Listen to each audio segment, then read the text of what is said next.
Maintenant, on va accueillir Alexandra, qui va nous présenter, qui va nous dire qu'il ne faut pas donner de bonbons aux tumeurs. Octobre. Les châtaignes, les feuilles qui tombent, et bientôt, l'approche d'Halloween. Des citrouilles, des déguisements, des films d'horreur, des bonbons. J'adore les bonbons. Ça va vous paraître fou, mais Halloween, ça me rappelle un peu l'histoire de ma thèse. Si, je vais vous expliquer. Depuis 2 ans, je travaille sur les tumeurs, celles qui provoquent des cancers. Et j'essaie de comprendre comment les cellules qui se trouvent dans une tumeur l'aident à grossir. Car comprendre comment les cellules agissent et interagissent nous aidera à mieux cerner le développement tumoral et à adapter au mieux les traitements. Mais revenons-en au soir d'Halloween. Imaginez-moi, déguisée en vilaine sorcière. Je vais aller frapper à la porte de tous mes voisins en les menaçant de leur jeter un sort si jamais ils ne me donnent pas de bonbons. En rentrant chez moi, je serais tentée de tous les manger. Mais je ne le ferai pas, car je sais que c'est mauvais pour la santé. Eh bien, sachez une chose, la tumeur, la gourmande, c'est pareil. Mais elle, rien ne la retiendra. En effet, les tumeurs puisent dans notre organisme toutes sortes de nutriments pour grossir.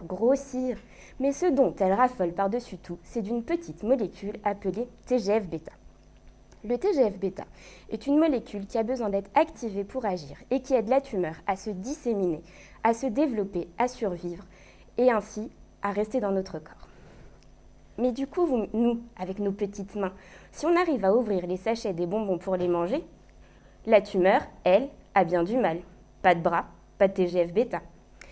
Mais comment fait-elle ?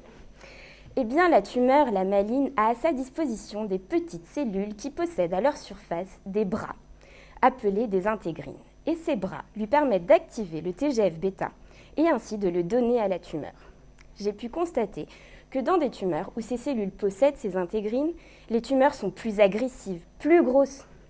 Trop de TGF-bêta, trop de gras. A l'inverse, dans des tumeurs où ces cellules ne possèdent pas d'intégrines, la tumeur est plus petite. Elle n'a pas accès à son péché mignon, à son bonbon favori. Et donc, elle est moins grosse. Le but de ma thèse est donc de comprendre comment ces cellules donnent, sans restriction et à bras ouverts, du TGF-bêta à la tumeur et d'essayer de trouver un moyen de les en empêcher. Car essayer de trouver un moyen de les en empêcher serait une stratégie thérapeutique intéressante. En gros, si je ne peux pas empêcher la tumeur d'avoir envie de manger son bonbon préféré, je veux le lui bloquer en la mettant au régime et en l'en empêchant de manger. Puis, si après ma thèse je ne suis pas chercheuse, je pense avoir une chance en tant que nutritionniste. Merci.